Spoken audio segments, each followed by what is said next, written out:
우리가 지난주에 살펴보았던 말씀이 아테네에서 바울이 말씀을 전하는 것이었습니다. 바울이 그렇게 아테네 아레오파구에서 연설을 했습니다.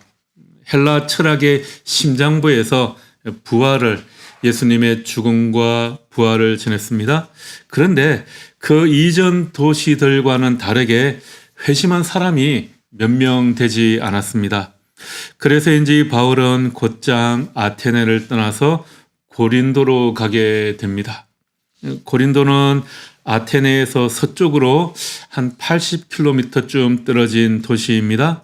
그런데 이 도시 사이의 거리는 단순한 지리적 거리만이 아니었습니다. 아테네가 지적 교만의 도시였다면 고린도는 감각적 쾌락의 도시였습니다. 당시 헬라어권에서 고린도 사람처럼 행동한다라는 뜻의 동사인 코린티아 제스타이라는 말은 음란하게 행동한다라는 그런 의미로 사용되었습니다.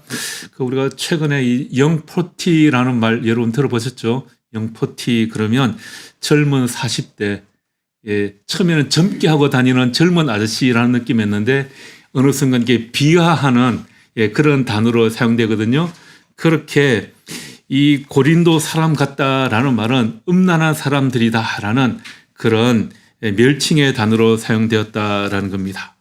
또 고린도에는 아프로디테, 그러니까 비너스 여신을 섬기는 신전도 있었습니다.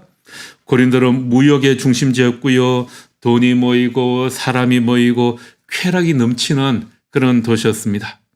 그러니까 고린도는 단순한 항구 도시가 아니라 로마 제국의 상업, 종교, 또 문화적인 에너지들이 다 모이는 그런 도시였습니다. 바울이 바로 그런 도시 안으로 들어갔습니다. 아테네에서의 그 복음이 제대로 전해지지 않았다는 실망감도 있었을 것이고요. 또 그 이전 도시에서 당했던 육체적 박해의 흔적을 그대로 가지고 고린도로 들어갑니다. 게다가 지금은 혼자 고린도에 들어가게 되었습니다. 그가 나중에 고린도 교인들에게 쓴 편지에 스스로를 이렇게 고백합니다. 고린도전서 2장 3절 말씀인데요. 내가 너희 가운데 거할 때 약하며 두렵고 심히 떨었노라. 이 고백은 단순히 바울이 겸손하게 자기의 겸손을 나타내는 말이거나 자기가 겁쟁이였다 그런 말이 아닙니다. 그 이전의 과정을 한번 생각해 보십시오. 빌립보에서 매질을 당했고요. 데살로니가에서의 위협을 당했죠. 그래서 야반 도주를 했습니다. 베라에서 도망갔다가 베라에서도 데살로니가에서 찾아온 사람들 때문에 또 도주를 해서 아테네까지 오게 된 것이었습니다.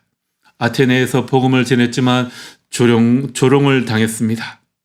그리고 도착한 곳이 고린도이죠. 그러니까 바울에게 이 두려움이라는 것은 영적인 그런 압박감이 있었을 것이고요. 또 육체적인 고통도 여전히 있었을 것입니다. 그렇게 바울은 두렵고 떨리는 마음으로 가장 세속적인 도시인 이 고린도 한복판에 서게 됩니다.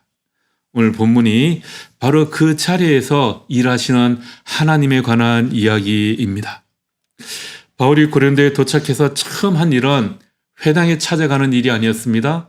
다른 곳에는 갈 때마다 제일 먼저 간 곳이 유대인들이 모이는 회당이었죠. 그런데 이 고린도에서는 아굴라와 브리스길라 부부를 만나게 됩니다. 전도를 위해서 그들을 찾아간 것이 아니라 직업이 같아서였습니다. 장막을 만드는 일, 그러니까 천막과 가죽 제품을 만드는 일을 하는 같은 직종의 사람이었어요. 아굴라와 브리스길라는 이탈리아 로마에 살던 사람이었습니다. 그런데 오늘 본문에 나오는 것처럼 2절에 나오죠. 글라우디오가 모든 유대인을 떠나라 말했죠. 클라디우스 황제가 49년경에 로마에 있는 모든 유대인들에게 대한 추방령을 내렸습니다. 로마 역사가의 기록에 따르면 당시 유대인들이 크레스투스의 선동으로 지속적인 소란을 일으켰다라는 그런 기록이 있다고 해요. 여기에 나오는 이 크레스투스가 그리스도를 가리키는 것으로 봅니다. 이 로마에 있는 유대인들의 회당 안에 이 그리스도라는 문제가 있었다는 거죠. 예수가 그리스도라고 말하는 것 때문에 이 유대인 회당 안에 소란과 분쟁이 있었다라는 겁니다. 그 소란이 얼마나 격렬했던지 로마 전체에 다 소문이 나가지고 시끄러워서 클라디우스 황제가 로마에 있는 유대인들을 다 추방하는 그런 추방령을 내렸다라는 겁니다. 아굴라 브리스길라는 이때 로마에 아마 살면서 복음을 접한 유대인이었을 겁니다. 클라우디오스의 추방령으로 인해서 고린도까지 이렇게 오게 된 것이었죠. 그리고 바울이 고린도에 도착했을 때 그들이 만나게 됩니다. 박해처럼 보이는 이 클라우디오스의 칙략이 바울의 선교 거점을 고린도에 미리 세워두고 있었던 겁니다. 그래서 칼뱅은 이것을 행복한 재난이라고 그렇게 표현을 합니다. 행복한 재난. 하나님께서 이 재난을 통해서 바울의 가장 강력한 동력자를 예비해 두셨다라는 그런 의미입니다. 하나님은 바울을 추상적으로 돕지 않으십니다. 클라우디오스의 추방 칙령이 아굴라 브리스길라를 고린도로 가게 했고 또 같은 직업이 바울을 그들에게로 이끌게 하였습니다. 박해처럼 보이는 이 사건이 바울의 선교적 기반을 미리 놓고 있었다라는 거죠. 칼뱅의 표현대로 이 하나님의 섭리는 구체적인 역사적 수단을 통해서 작동하는 것입니다. 그분은 우리가 알지 못하는 경로를 통해서 미리 준비하십니다. 우리가 주님께서 예배하십니다. 주님께서 당신을 도우십니다. 라는 것은 그냥 우리가 입으로만 하는 단순한 그런 위로가 아니라는 겁니다. 단순히 우리가 그냥 위로하기 위해서 하나님이 인도해 주십니다. 하나님이 돌봐 주십니다. 하나님의 섭리입니다. 이렇게 말하는 것이 아니라는 겁니다. 하나님의 섭리라는 것은 실제 역사 속에서 이렇게 움직인다라는 거죠. 내가 통제하지 못하는 사건들, 심지어 나에게 불리해 보이는 그 사건들조차 하나님의 선교적 목적 안에 있다는 그 확신을 가질 때 이 복음의 동력이 되는 것입니다. 아굴라와 브리스길라는 로마에서 쫓겨났습니다. 그런데 그것이 그들을 고린도로 데려왔고 고린도가 이 바울 선교의 선교 거점이 되는 것입니다. 드디어 실라와 디모데가 이제 고린도에 합류하게 됩니다.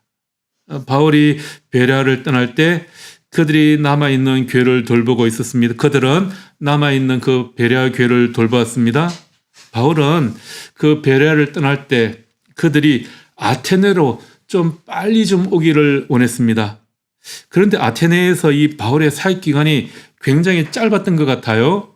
그래서 아테네에서 만나지 못하고 고린도에서 이들이 다시 만나게 됩니다. 그리고 이 시점에서 바울의 사역 방식이 변하게 되죠. 고린도에 처음 도착했을 때 바울은 생업과 사역을 병행했습니다. 평일에는 아굴라 브리스길라와 함께 천막을 만드는 일을 했고요. 안식일에는 회당에 가서 예수 그리스도가 메시아라고 가르치며 사람들을 설득했습니다. 그런데 실라와 디모데가 베레아에서 도착한 이후에 바울은 5절 말씀에 보면 하나님의 말씀에 붙잡혀 복음을 전하는 일에 전념하게 됩니다. 오직 말씀을 전하는 일에만 힘을 썼다라는 겁니다. 여러분, 무엇이 이렇게 달라지게 했을까요? 바울은 고린도후서 11장 9절에서 이렇게 고백합니다. 내가 너희와 함께 있을 때 비용이 부족하였으되 아무에게도 누를 끼치지 아니하였으면 마게도냐에서 온 형제들이 나의 부족한 것을 보충하였음이라. 실라와 디모데가 마게도냐에서 내려올 때 재정 지원을 함께 가지고 왔던 겁니다. 바울은 고린도에 처음에는 혼자 들어왔죠. 아무 연고도 없었을 겁니다. 그래서 그가 생업으로 삼았던 천막 만드는 일을 했던 겁니다. 그런데 실라와 디모데가 오면서 아마 바울의 이 생계 부담이 어느 정도 해결된 것 같습니다.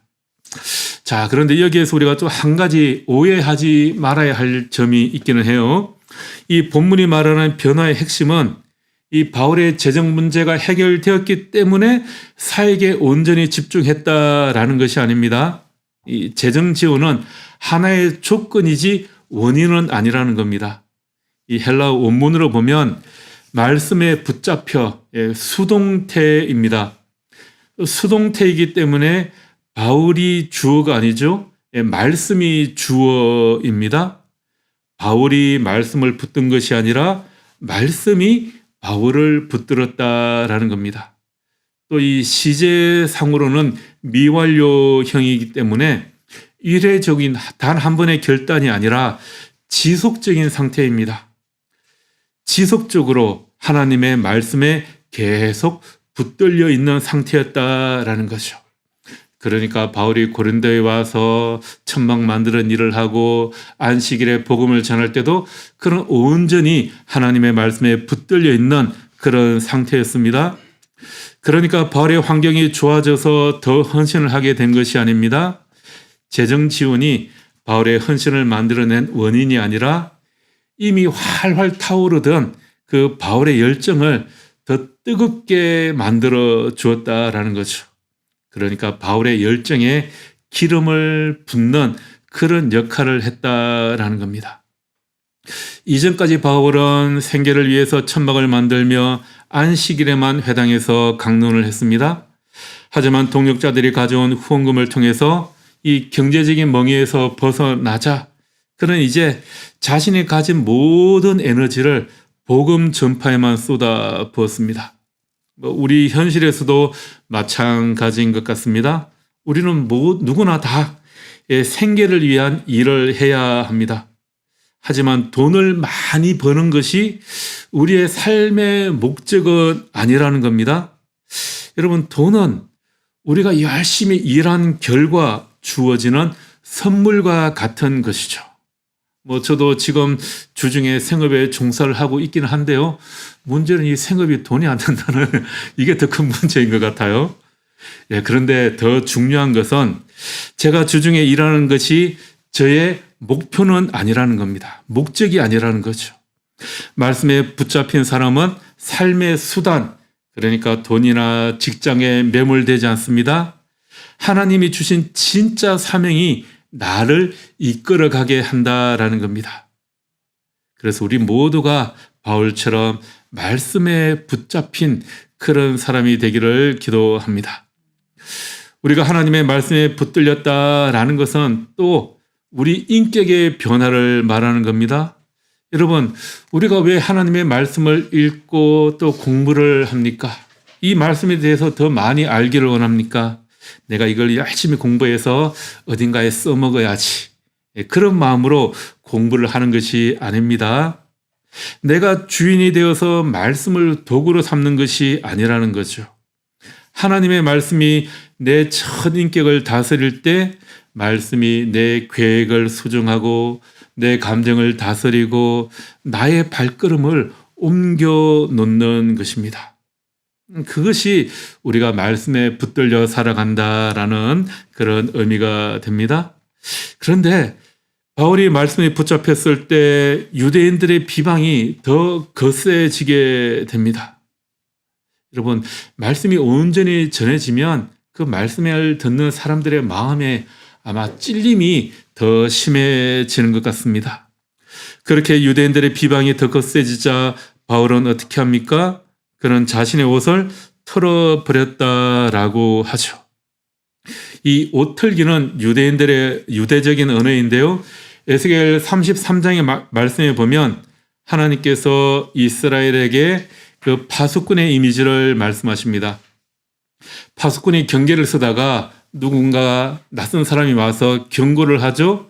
그런데 그 사람이 그 경고를 듣지 않으면 그 사람의 피는 파수꾼의 손에 있지 않다라는 겁니다. 이런 파수꾼의 임무는 뭡니까? 외부에서 오는 낯선 사람을 경계하는 거죠. 그리고 말을 안 들으면 죽일 수도 있는 거예요. 그렇게 경고를 했는데도 그 사람이 듣지 않으면 그 사람이 흘린 피는 더 이상 파수꾼의 손에 그 책임이 있지 않다라는 겁니다. 바울이 선언한 너희 피가 너희 머리로 들어갈 것이요 나는 깨끗하다라는 말은 바로 이 에스겔의 파수꾼 선언입니다. 이렇게 피가 머리로 돌아간다라는 표현은 유대 문헌에서 책임의 이전을 가리키는 관용구와 같은 것이었습니다. 그러니까 더 이상 내 책임 아니다. 지금부터는 너의 책임이야 라는 그런 관용구라는 겁니다. 바울은 이렇게 자기가 복음을 전해야 할 그 증언해야 할 의무를 이제 내가 너희에게 다 했다. 너희 이제 앞으로 딴소리 하지 마. 그런 의미인 거죠. 이제 그 책임은 거부한 자들에게 있는 겁니다. 자, 그런데 이것이 유대인에게 복음을 전하는 것을 바울이 이제 나 포기했다. 그런 의미는 또 아닌 것 같습니다. 여러분 18장 7절 말씀을 한번 보십시오. 바울이 유대인 회당을 떠나서 이사를 간 곳이 어디입니까? 디도 유스도의 집인데요. 그 집은 어디에 있습니까? 제일 끝쪽에 그 집은 어디라고요? 회당 옆이라. 예, 유대인들이 회당에서 복음을 전할 때 그렇게 핍박하고 괴롭혀서 이제 너희들은 끝이야 하고 이사를 갔어요. 그런데 이사 간 집이 어디라고요? 예, 회당 옆집. 예, 회당에 딱 바로 붙어 있는 집으로 이사를 갑니다. 여러분 매 안식일마다 회당에서 나오는 사람들을 바로 앞에서 만날 수 있는 그곳에 자리를 잡은 겁니다. 예, 그리고 더 놀라운 일이 일어나죠. 8절 말씀에는 뭐라고 합니까? 회당장 크리스보와 그 식구가 다 회심하게 됩니다. 여러분도 그런 경험들이 있지 않습니까? 복음을 전했는데 거부당하는 경험들 있지요. 그런데 그것은 실패가 아니라는 겁니다. 바울은 옷을 틀었습니다. 그러나 그것은 포기한 것은 아닙니다. 복음 선포를 멈춘 것이 아니라 방향을 바꾼 것입니다. 바울은 오히려 회당에 붙어 있는 집으로 들어갑니다. 유대인에게 그 책임은 넘겼지만 그 자리는 떠나지 않았습니다. 복음을 선포하고 결과는 하나님께 온전히 다 맡겼습니다. 그렇다고 이제 나에게 아무 책임 없다, 나 몰라라 하지는 않습니다. 거부당했다고 멀리 가지 않습니다. 오히려 더 가까이 회당과 맞붙어 있는 집에 머물렀습니다. 여러분이 복음을 선포했으면 그 결과는 하나님에게 맡기십시오. 그러나 그 자리는 지키라는 것입니다. 내가 복음을 전했는데 상대방이 거부한다고 멀리하지 말라는 거죠. 하나님께서 그 자리에서 그리스도와 같은 사람들을 여러분들에게 보내주실 것입니다. 회당장은 여러분 예배를 주관하는 유대 공동체의 대표 인물입니다. 종교적인 권위가 있고 영향력이 있는 지도자이죠. 그런데 그렇게 바울이 회당 옆에서 계속해서 말씀을 전했을 때 그가 회심을 하게 되고 그의 온 가족 전체가 회심을 하게 됩니다. 그것을 보고 또 많은 고린도 사람들도 세례를 받게 되었습니다. 복음을 전하는 여러분과 우리 모든 이 교회에도 이러한 은혜가 있게 되기를 소망합니다. 자, 이렇게 사역의 문이 점점 더 크게 열리고 있는 것 같습니다. 회당장이 믿었고요. 그 가족이 믿었고 또 많은 사람들이 세례를 받았습니다. 그런데 이상하게도 바로 이 시점에 하나님께서 바울에게 찾아오셔서 말씀하십니다. 9절에 무엇이라고 말씀하고 있습니까? 우리 9절 말씀을 같이 읽어볼까요? 밤에 주께서 환상 가운데 바울에게 말씀하시되 두려워하지 말며 침묵하지 말고 말하라. 여러분, 복음을 전하는 상황이 점점 더 좋아지고 있습니다. 많은 사람들이 회심하고 주님께로 돌아오고 있습니다. 세례를 받습니다. 겉으로 보기에 너무 좋은데 하나님께서는 바울에게 환상 중에 찾아오셔서 두려워하지 말라 이렇게 말씀하십니다. 왜 그럴까요? 이것은 바울이 여전히 두려워하고 있다라는 것을 전제하는 말씀이죠. 겉으로는 전진하고 있지만 내면에 바울에게는 여전히 두려움이 남아 있었던 것 같습니다. 고린도전서 2장 3절에서 바울이 이렇게 고백했었죠. 내가 너희 가운데 거할 때 약하고 두려워하고 심히 떨었노라. 바울은 계속해서 복음을 전하고 있었지만 많은 사람들이 돌아오고 있었지만 여전히 두렵고 약하고 떨렸다라는 겁니다. 그 두려움이 어디에서 왔을까요? 아마 박해에 대한 기억이 여전히 남아 있었을 겁니다. 빌립보에서 매질을 당했습니다. 데살로니가에서 추방당했었죠. 베라에서 도망쳐야 했습니다. 아테네에서는 조롱을 당했습니다. 그 패턴이 아마 고린도에서 복음을 전할 때도 여전히 반복되었을 것입니다. 유대인들이 대적하고 비방했습니다. 말로 비방을 했으면 이제 이어서 어떤 방해와 핍박이 올지 바울은 다 알고 있었을 겁니다. 그 기억이 이 바울을 두렵게 만들었을 겁니다. 그리고 고린도의 상황이 그닥 좋지는 않습니다. 물론 회신자들이 많이 오고 있기는 하지만 여전히 이 고린도라는 도시는 부패한 도시입니다. 그 아테네에서 최선을 다했는데 열매가 거의 없었죠. 그런데 이 부패한 도시 고린도가 과연 복음을 얼마나 받아들일까 하는 그런 회의가 생겼을 수도 있습니다. 바울이 전하는 복음은 십자가의 복음입니다. 십자가는 무엇입니까?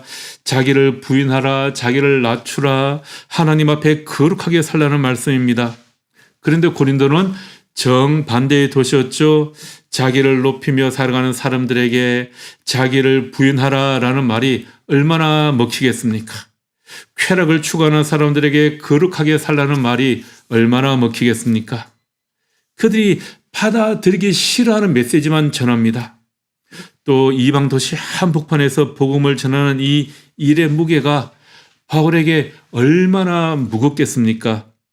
하나님은 이 모든 바울의 두려운 마음을 아십니다. 그래서 두려워하지 말라라고 말씀하고 계십니다. 하나님은 홍해 앞에 선 이스라엘 백성들에게 말씀하셨습니다. 너희는 두려워하지 말고 가만히 있어서 여호와께서 오늘 너희를 위하여 행하시는 구원을 보라. 또 여리고를 앞둔 여호수아에게도 내가 너와 함께하리라 말씀하셨습니다. 우리가 잘 아는 말씀 이사야 41장 10절에서는 두려워하지 말라 내가 너와 함께함이라 말씀하셨죠. 여러분 성경에서 하나님이 함께하신다라는 것은 두려움에 대한 궁극적인 해결책으로 주님께서 하시는 말씀입니다. 그리고 주님은 바울에게 똑같은 말씀을 하십니다. 이 말씀이 바울이 고린도 사역을 계속해서 해나갈 수 있는 원천이었습니다. 환경을 바라보는 것이 아니라 약속이 그를 붙던 것입니다. 자, 하나님의 이 말씀은 두 가지의 명령과 하나의 약속으로 되어 있는데요. 9절, 10절 말씀을 한번 우리 볼까요? 9절 뒷부분에 보면 두려워하지 말며 침묵하지 말고 말하라 라고 하시면서 10절에 우리 또 같이 읽어볼까요? 내가 너와 함께 있음에 어떤 사람도 너를 대적하며 해롭게 할 자가 없을 것이니 이는 아멘. 두려움에 대한 처방으로 하나님께서 바울에게 주신 것은 단순한 위로가 아니라 말하라라는 명령입니다. 여러분, 왜 하나님은 두려워하지 말라라는 말씀에 이어서 곧바로 침묵하지 말고 말하라라는 명령을 붙이셨을까요? 우리가 두려움을 느낄 때 다가오는 가장 큰 것은 무엇입니까? 두려움의 열매는 침묵입니다. 두려움은 우리를 멈춰서게 만들죠. 바울이 고린도에서 두려웠다면 그 두려움이 가장 영향을 미쳤을 것은 아마 그의 입이었을 겁니다. 말을 줄이게 되죠. 논쟁을 피하게 됩니다. 핵심을 흐리게 됩니다. 아마 두렵다면 더 안전한 주제, 그들에게 더 덜 불편한 말들을 하게 될 것입니다. 이것이 우리가 복음을 전하거나 사람들을 만날 때 두려우면 작동하는 그런 방식이죠. 이 침묵하지 말라라는 이 헬라어 동사는 부정명령인데요. 이미 시작된 침묵을 끊으라, 그런 의미가 담겨 있습니다. 그러니까 바울이 이미 침묵하기 시작했다라는 그런 의미가 담겨 있는 겁니다. 이 두려움 때문에 그의 말을 조금씩 두려움이 잠식하고 있었다라는 거죠. 하나님께서는 그 지점을 정확히 짚으시고 침묵하지 말고 말하라라고 그렇게 하시는 겁니다. 우리가 복음을 가지고 있으면서 침묵하는 이유가 무엇입니까? 두려움 때문이죠. 내가 이것을 저 사람에게 이야기했을 때 거부당하는 것은 아닐까 하는 그런 두려움, 관계가 불편해지지는 않을까 하는 두려움, 어리석어 보이지 않을까 하는 두려움. 하나님은 우리가 느끼는 그 두려움을 다 아시고 처방전으로 말씀하시는 겁니다. 침묵하지 말고 말하라. 두려움이 사라질 때까지, 내가 그 두려움을 극복할 때까지 기다리지 말라는 것입니다. 기다리지 말라는 겁니다. 두려움이 있지만 말하라. 내가 너와 함께 있다라고 말씀하십니다. 두려워하지 말라고 하시면서 주님은 3겹의 약속을 하시죠. 내가 너와 함께 있음에 어떤 사람도 너를 대적하여 해롭게 할 자가 없다. 왜냐하면 이 성중에 또 내 백성이 많이 있기 때문이다 하십니다. 여러분, 첫째로 내가 너와 함께 있겠다 주님께서는 계속해서 말씀하십니다. 출애굽기 3장에서 하나님께서는 모세에게 약속하셨습니다. 내가 반드시 너와 함께 있겠다. 여러분, 하나님께서 우리와 함께 하신다라는 것은 모든 두려움에 대한 궁극적인 대답입니다. 두 번째로 또 뭐라고 하십니까? 아무도 너에게 손을 대지 못할 것이다. 너를 해하지 못할 것이다 하십니다. 하나님께서 보호의 약속을 하십니다. 이것은 우리의 대적자, 적이 없다라는 뜻이 아닙니다.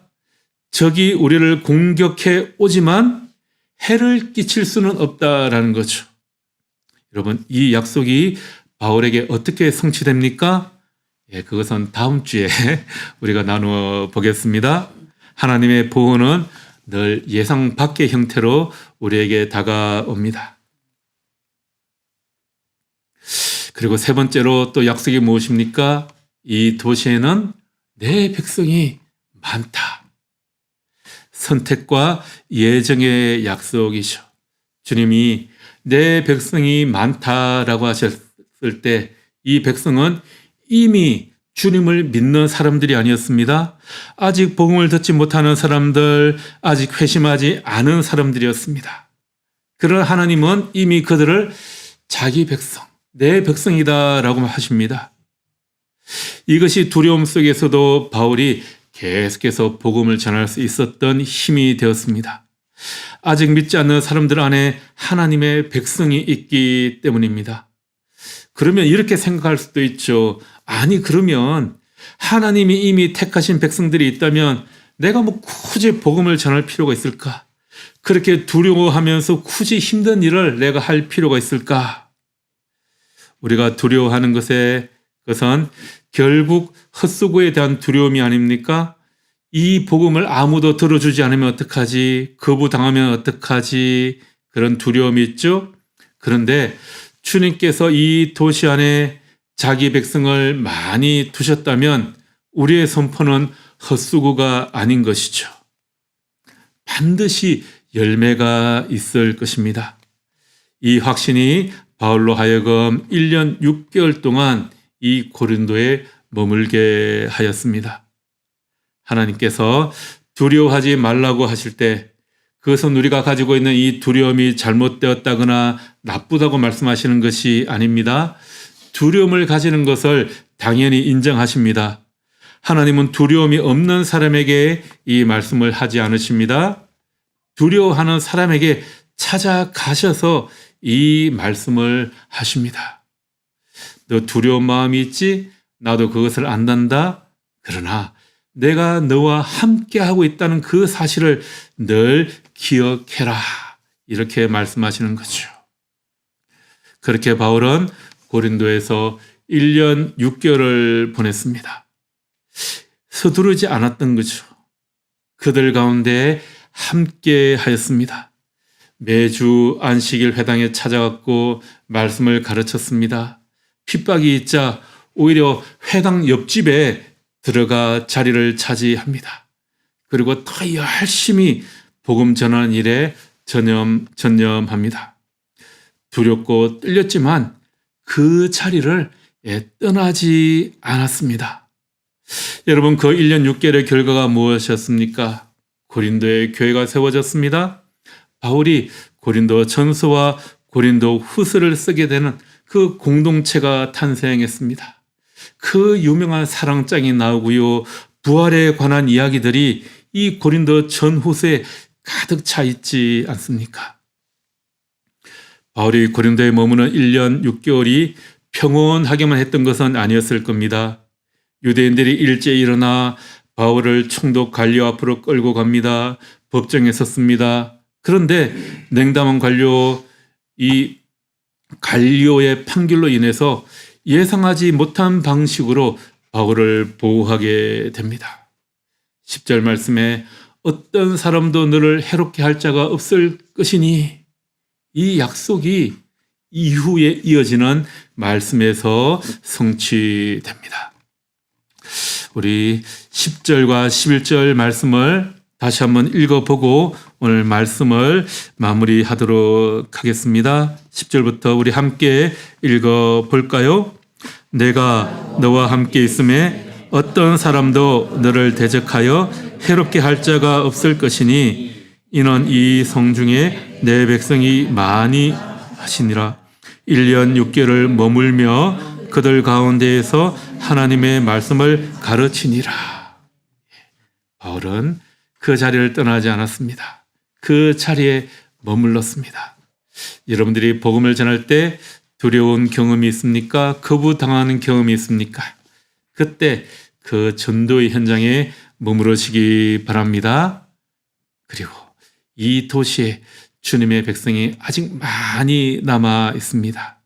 그들에게 복음을 전파할 수 있는 그런 우리 모든 교회 모든 성도들이 되기를 주님의 이름으로 축복하며 기도합니다. 기도하겠습니다. 주님, 오늘 말씀을 통해 우리가 무엇을 붙들고 살아가고 있는지 돌아보게 하옵소서. 우리는 말씀에 붙들렸다고 말하지만 실은 말씀을 사용하며 살아갈 때가 많았음을 고백합니다. 우리 생각을 정당화하고 우리 편함을 위하여 말씀을 이용했던 모습들이 있음을 고백하게 됩니다. 하나님, 두려움 속에서도 침묵하지 않게 하시고 거절 속에서도 그 자리를 떠나지 않게 하시며 상황이 아니라 하나님의 약속에 붙들려 살아가게 하옵소서. 예수님 이름으로 간절히 기도합니다. 아멘.